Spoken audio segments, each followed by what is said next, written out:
I ran a report in QuickBooks Desktop and I exported it to Excel.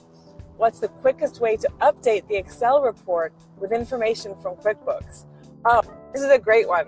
There's actually a button that appears in Excel when QuickBooks is installed. And if you have QuickBooks installed and you have Excel installed but you don't see this button, reach out to me privately and I'd be delighted to step you through making this button appear. This is such a magic button.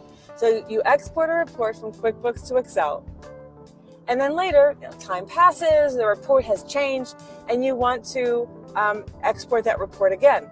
Why not just export it again? Well, maybe you've done something to it the first time. Maybe you added some calculations, maybe you added some formatting changes, and it's just better to have the numbers updated. Maybe you should sit and update them one by one. Maybe not. So instead, you just go to the ribbon in Excel, and there's a tab that says QuickBooks. There is one button in this. This tab in the ribbon. Just click on it, and you'll be prompted to update from QuickBooks, and the updated numbers will just come in from QuickBooks. There are some nuances to this technique. However, it's the greatest button since sliced bread.